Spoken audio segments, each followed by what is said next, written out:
Hi everyone, welcome back to the Far Out Wisdom podcast. I'm going to not quickly, but I'm gonna play an audio.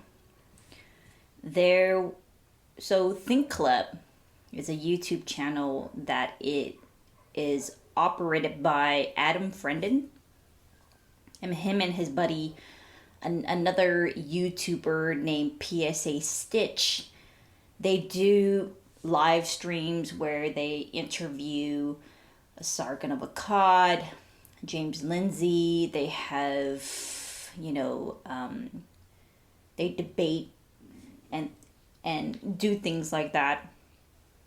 And they're really, they're very lean in comparison to other YouTubers when they hold debates. They usually don't moderate it to just let, the discussion flow between the participants. They had a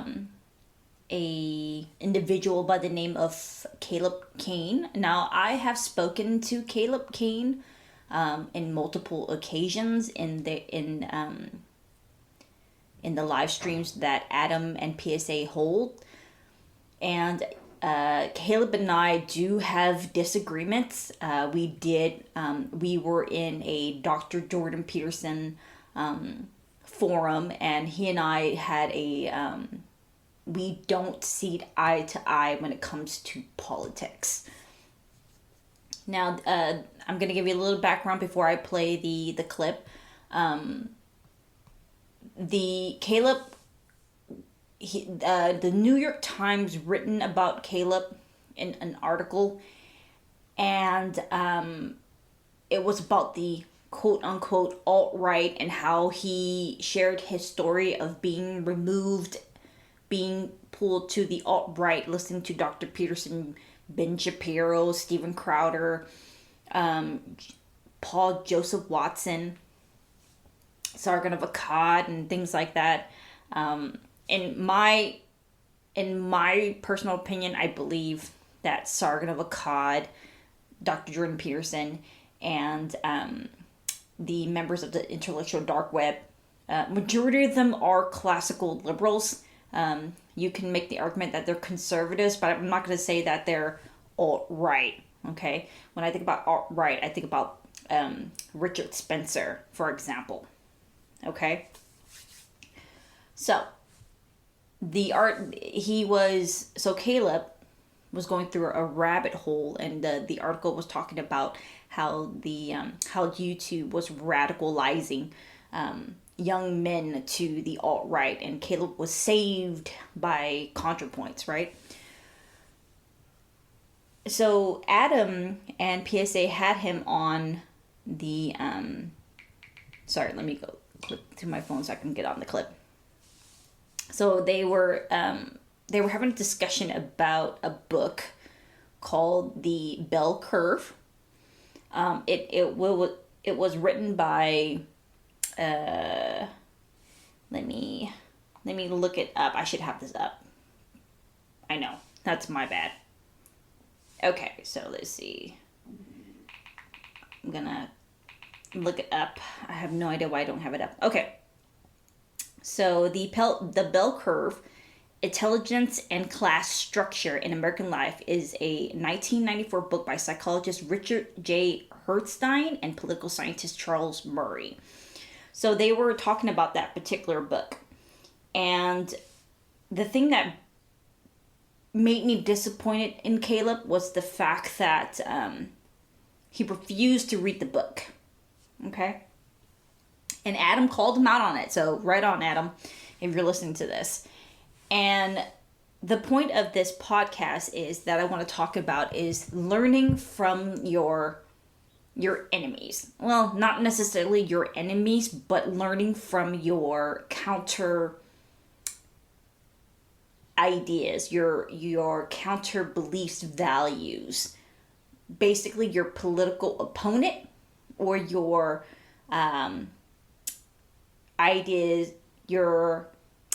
ideas opposition, the opposition of your ideas. And Caleb, as you're going to hear right now, Adam said, well, Caleb was making the argument, okay, The Bell Curve is a bad book because the fact that, he didn't say this, but I'm going to summarize what he said. It's a bad book because it talks about race, and that is racist. Okay, and Adam was like, okay, well, there's only like one sentence in the book that talks about race. And the book basically talks about the IQ, and I'm not really familiar with it, but it summarizes about socioeconomics, stuff, and how intelligence is shaped by environmental factors and things like that. So I'm going to play the clip, and you're going to hear Caleb, generalizing a book he hasn't read, in which I'm going to add to that. On the front page of the New York Times, he was featured as a person that fell down the far-right YouTube rabbit hole and was saved by the way, that person who is talking, I'm going to link the Think Club video down below, where that's Adam. That's talking right now. ContraPoints, and we have an interesting discussion about platforming and deplatforming, which I think is topical now. So I clipped it out from one of our 4-hour live streams for you, so you didn't have to listen to the whole thing. I hope you enjoy it, and let me know your thoughts, as usual, in the comments below. Hobo Frodo for $2 says, Sargon didn't invite you, therefore he bad. Is that how you feel, Caleb? No. I have an issue with Sargon that he platformed a lot of people irresponsibly. And he allowed himself to lose in a debate to Richard Spencer, which drew a lot of people. First of all, I was gonna say, I don't think Sargon lost in that debate to Richard Spencer. Richard Spencer said crazy fucking shit in that debate. It doesn't matter. I guess it doesn't matter, but Richard Spencer was outed as like a weird. And as you can see, PSA is the one with the high voice. He does, hey now, that's him. He's asking Caleb, but Caleb was the one that was talking about Sargon losing to the debate of Richard Spencer. So he doesn't like Sargon because he lost a debate to Richard. He lost a debate to Richard Spencer. So he rejects Sargon of Akkad's idea because the fact that he didn't push back on Richard Spencer's ideas. Is that what he's trying to say? Just because a person lost to a debate doesn't necessarily mean that you should not like him. Okay, so I'm gonna continue the video.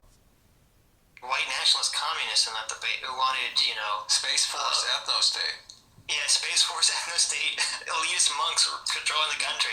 But how come Sargon never gets any praise for coming out against the alt-right?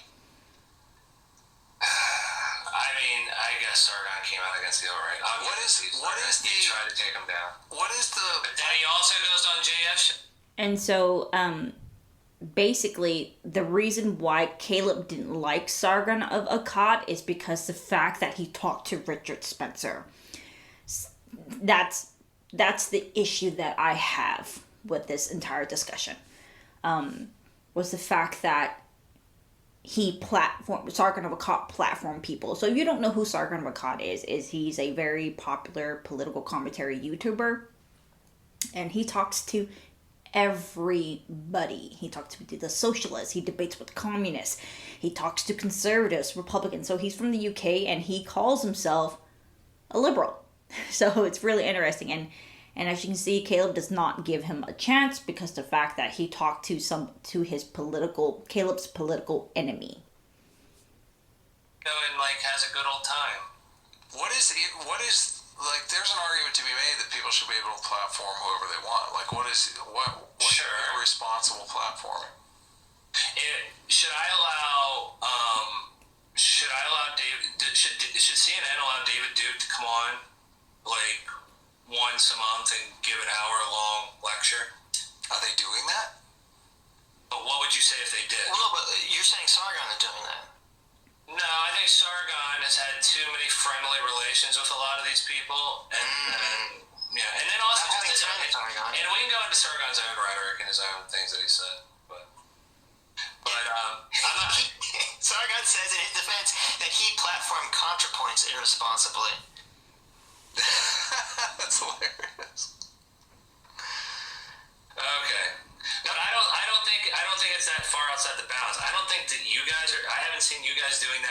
show here, if you guys had Richard Spencer on here and you just like had a nice friendly conversation with him like Romy Millennial did, then I would criticize the fuck out of you guys, and I probably wouldn't even come on here. Is it possible? And so, as you can see, Caleb will refuse to get on the discussion with Adam and PSA Stitch if he had a friendly conversation with Richard Spencer. Okay? And to get a little background, Caleb and I, like I said, we got into a disagreement on a Jordan Peterson forum. And then I wanted to kind of get him and try to like, not woo my way, but try to like get him on, because Caleb calls himself a progressive, and in my personal opinion, I think he's just a typical fucking far lefty, okay? And I want to ask him because, you know, far leftists, the communists and the socialists and the so-called progressive, basically they're not on my fucking team. They don't fight for my rights or anything like that because of the fact that they want they want to change an entire economic system to socialism and have the government take over everything, the means of production. And I want to ask him that, and because of my history with the socialists and things like that. But my problem is the fact that Caleb did not want to go on his political opponent's platform because the fact that he don't like him. That's the problem that I have. So I'm going to play it again. Possible to expose someone and criticize them without, attacking them? Yeah, you gotta butter them up and make them feel comfortable, so then they say think stupid. There's a good example of this. Jared Taylor went on a show with, what was her name? It was like Agam, or I can't remember. I can't listen to him because he whistles too much. But she did it in a way where she didn't like sit there and scream at him. I'm not saying that, but she challenged him on all his points. Romy Millennial gave Richard like a softball interview. Like a complete. I don't know if I agree with that. I would say that. There's a lot of people that watch that interview. I had a Hispanic girl email me after that interview and say that she got red pilled by Richard Spencer and became a white nationalist. And everybody in the chat's laughing. That was a real girl. I verified to her fucking Twitter, dude. She was like shaming all her friends. Yeah, what? You can't be a fucking white nationalist and a Hispanic girl, by the way, Caleb. So, it's called white nationalist for a fucking reason. White, the race. I don't know. Okay, continue. Because they were having babies, and she said the world doesn't need more brown babies. Mm-hmm. No. Like, if you're gonna platform someone like that, you have to challenge them. You can't just bring them on and just ask them nice little comfortable questions. Well, I guess the problem is people are fucking stupid. So even though, because like when I listen to the Roaming Millennial Richard Spencer thing, I think, wow, this Richard Spencer guy sounds like a fucking moron. But since Roaming Millennial isn't doing the performative aspect of calling him a fucking moron, some of her dumber fans won't pick up on the things that he is saying. People are susceptible. Right. I mean, And this is why I don't like the so-called quote-unquote progressive. I don't even think they're progressive. They think people are stupid. That's this is why I don't respect him. And like I said, I will try to get Caleb and have a conversation with him. But Romy Millennial is Lauren Chen. She's a conservative. She's mixed race. I believe she's white and Chinese. And she had Richard Spencer on. I did not watch the interview, but from my understanding from Caleb, she did not push him hard enough. It's like, who the fuck are you to tell her? If you watch her content, she's really a very soft-spoken woman, and that's not her fucking style. Now, if you put me and Richard Spencer on, maybe it'd be a little different because I'm aggressive. But just like Adam and PSA said, you kind of have to like platform and try to get everybody together, because if you make them into enemies or see each other as the other, then you're not going to have a dialogue. They will refuse to talk to each other because nobody wants to get into a discussion and get called names. And the interview the chat that Sargon had with Richard Spencer was actually insulting Sargon of Akkad constantly. Okay? So, yeah. On a platform, you have to realize that. Well, people like Richard will use a platform to come on and to spread their message. They will. Susceptible why they want them. susceptible to what? People are malleable. They hear Richard talk about, I'm not racist. I'm not a white supremacist. I just think, well, this is more the Jared Taylor line, but I just think that all people deserve a homeland. I think that, us white people, we just deserve representation. And it's like, that's bullshit. He's hiding the ball. We all know what he's actually saying, but there's a lot of gullible people out there that don't. So you just want to protect the gullible people? Yeah. So, in a way. But what, I mean, I talked about how, like, ContraPoints could be influencing people to believe that they, too, might have some kind of gender dysphoria when they don't have it. Like, how is it different from that? So there we go, right, with that one. But here's the thing. What do you do about that? Perhaps ContraPoints should make a video addressing that.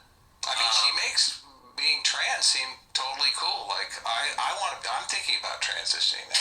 So, like, it's just, it's a thing. I mean, look, like, there needs to be positive. You're saying that Richard Spencer makes being a neo-Nazi look cool. People are going to fall for that. They're going to become neo-Nazi. Do you think that a trans person is the same thing as a neo-Nazi? I think it's happening now. Well, hold on. There's a huge difference between a neo-Nazi and a trans person. I completely agree with you there. But I'm saying for the individual that has a false positive thinking that they may have gender dysphoria and they don't have gender dysphoria, like they could grow up and live a totally normal life, is just as bad as someone thinking that they're a neo-Nazi and getting involved with that mess. I mean, I don't think it's just as bad. I get what you're saying. ContraPoints could make a video going into that, addressing that, but what is she supposed to do? Just not be a positive role model for trans people at all? Not present herself publicly at all on a platform? I don't know the answer, but all I'm saying, I'm just pointing out the fact that you have a very strong stance on deplatforming one group. You keep saying deplatforming, and I'm not saying that. Well, hold on. You're saying we should impose a social penalty on Sargon for irresponsibly platforming people. How is that not advocating deplatforming? Then why do you think it's socially acceptable to force monogamy? Socially enforced monogamy? Well, first of all, I'm joking there. I'm saying that in society like, we used to frown on people having extramarital affairs. Okay. Like, nowadays it seems like it's the norm, but that's completely off topic to what we're saying here. Good job on trying to change the subject. You get a point for that. I'm not trying to be disingenuous. No. I swear, I'm not trying to be disingenuous. I understood your points completely. But, do we shame anything in our society? Should we shame racism? Well, I'm just saying there are two equal problems here. You are focused on we have to protect the dum-dums from becoming racist, but we don't have to protect the dum-dums from thinking that they're trans when they're not and totally destroying their whole reproductive future.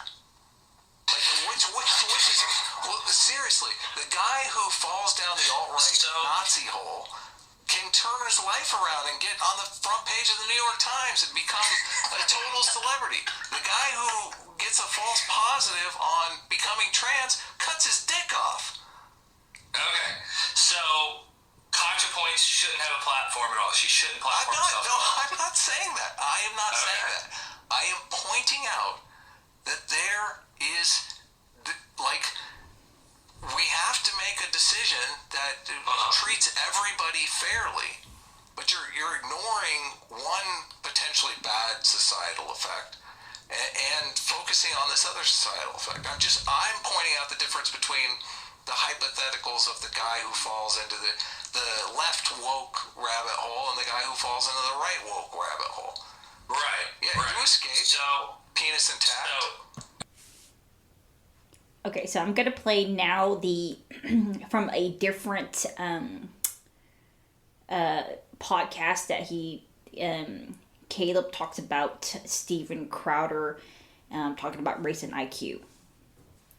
A lot and using a lot of the same rhetoric. Steven Crowder has openly talked about race and IQ on his show. So that kind of shit I see as contributing to this pipeline, because what happens on YouTube is people form these parasocial relationships, and then you have to understand that people, they trust in you, and you might look at yourself and be like, I'm not an authority figure, I'm a goof on YouTube, but your audience is watching, they see you as a source of information, they're going to trust, and some of them might even hang on your every word. And then if you go and have conversations with these far-right individuals that are trying to, manipulate their neo-Nazi beliefs into softer, more palatable views through your platform, you have to be vigilant of that, and you have to disavow those people. And if you're gonna have them on, you have to call them out on that. So, yeah. Should people, like, of the race and IQ question? Should people who are not talking about it at all for racial reasons? So you have like Sam Harrison, and you had Charles Murray on. Yeah. Should that conversation not even be discussed because it can possibly give credence to people on the alt-right?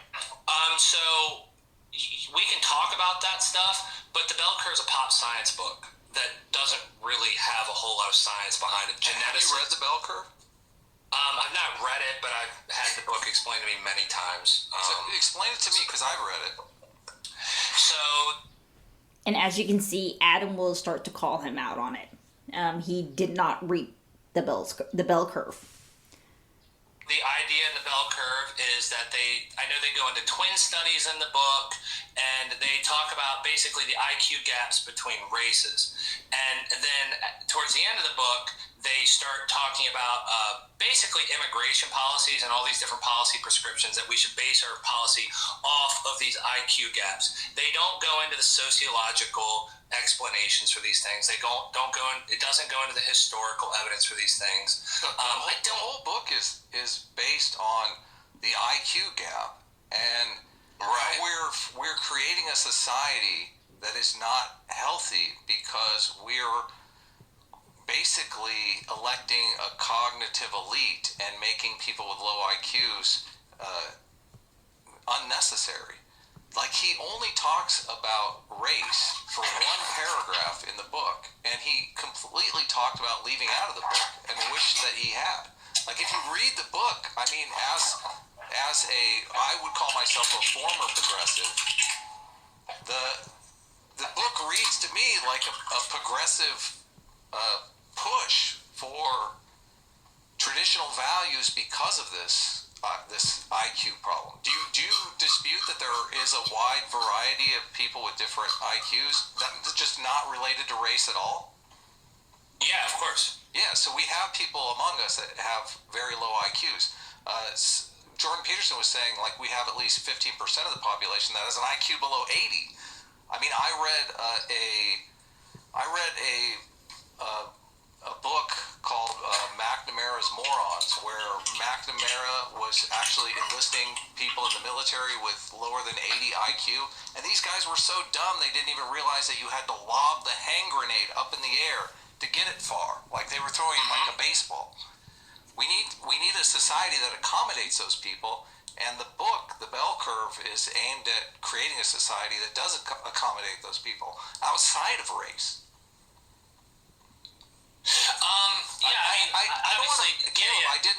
I don't want to put you on the spot here. I feel like we are a little bit, and it's not. Sitch is going to town, so. No, that's fine. But you are a little bit repeating talking points that are as wrong on the left that you were repeating on the right. Both sides are making talking points that are completely fallacious.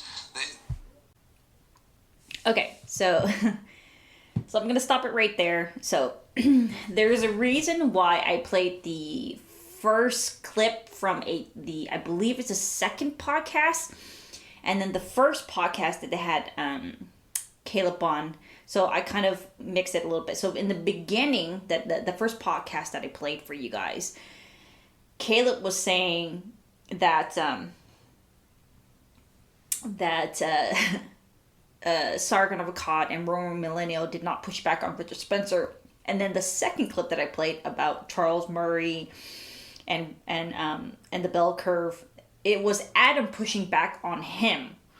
So so I give props. It was kind of ironic in a way because of the fact that he got pushed back. Caleb got pushed back by Adam.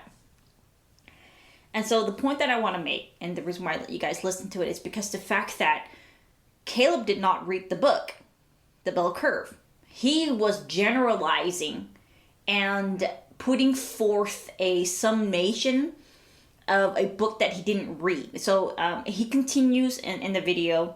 Like I said, I'm going to look at the bottom.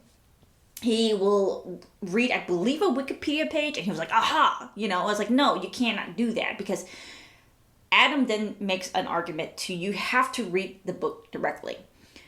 So I want to continue with my point of this podcast, is the fact that, as you guys know, that I'm very anti-communism. I reject that political ideology. I believe that it's the abolishment of individualism, the abolishment of religion, the abolishment of property.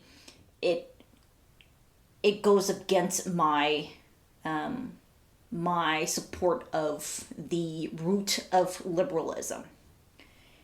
And of course, you know, I have my family who were affected by the Cambodian genocide, by the far left Khmer Rouge. But the thing about me is that I'm influenced by Bertrand Russell and Jean-Paul Sartre. And if you guys don't know that, the philosophers were communists. Okay?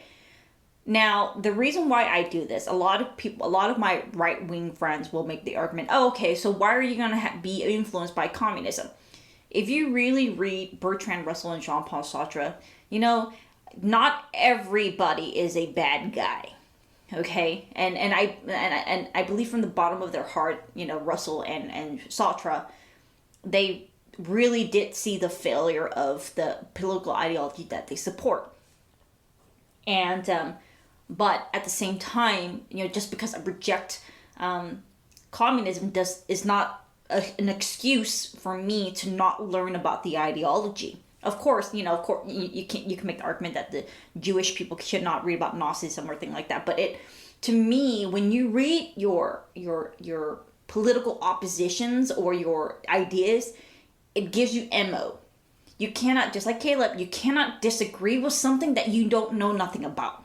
It makes you intellectually dishonest, and nobody wants to engage with you. And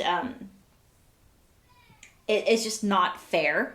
If you want people to be intellectually honest with you, you have to understand that you have to do the same thing to them as well. You can't say, well, you cannot come up with an idea, but don't come up with an idea I don't like. That's not how life works, okay? And then I don't know about the academia now. I mean, it's completely destroyed. I mean, it's all one-sided. And that's why, you know, to me, that's where liberalism comes in. And we have these different ideas. Of course, you're going to have the communists. Of course, you're going to have the Nazis. And you're going to have the fringe weirdos on every fucking political side. And you need them to kind of like balance them. I'm not saying need them and like put them on a stepping stone and a throne. That's not what I'm saying. But what I'm saying is deplatforming them. And Caleb doesn't believe in deplatforming them. But not giving them a platform to speak out makes it worse. Okay? That's like putting a Band-Aid on something and just... It's like putting a Band-Aid on something, like a big-ass wound, and like putting a little Band-Aid and just concealing that. And like, okay, let's just tape that. Let's just tape it and put it away. You know, when you don't give your political opponent an idea, I mean, the ability to speak their minds and things like that, it's going to make it worse.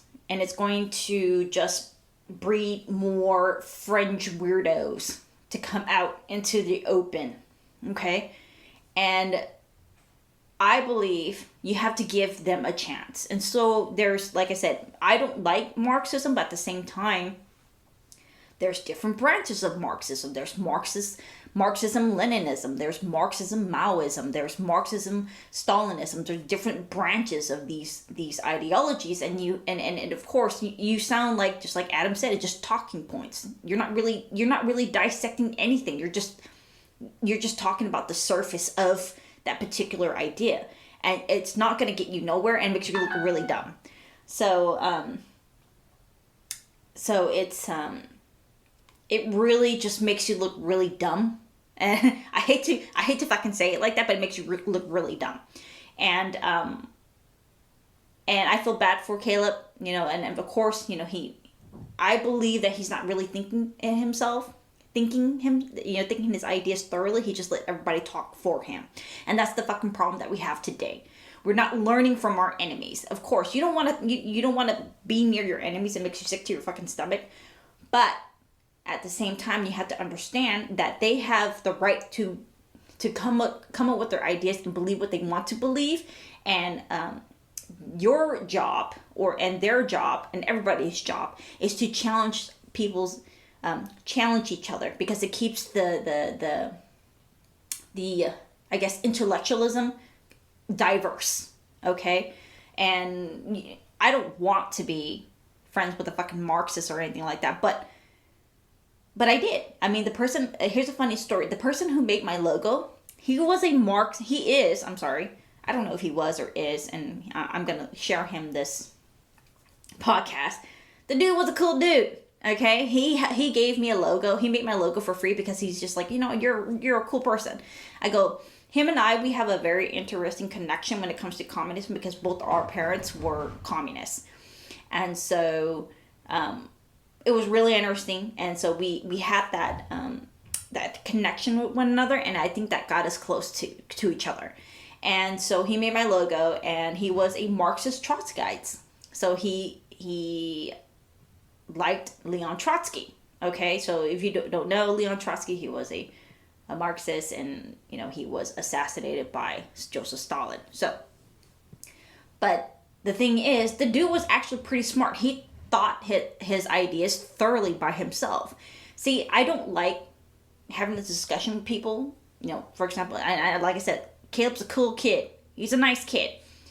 But my fucking problem is when you don't think your ideas thoroughly yourself. You let somebody else do the talking for you. And this is not just the left wing.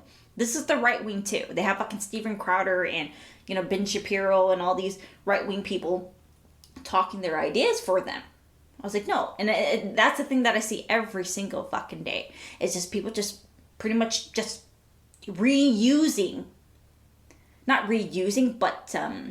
repeating, parroting somebody else's ideas instead of thinking it themselves. Okay? So, learn from your enemies.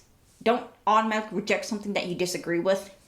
Break it down, dissect it, take it into your fucking mind, let it mind fuck you, and then you have the grounds to counter it.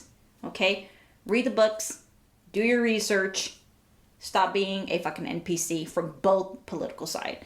You will learn something interesting. And just like I learned something from the guy who made my logo, the dude introduced me to so many intellectuals that were not Marxists. But we had an interesting discussion one night, and it was just like, he was a cool dude.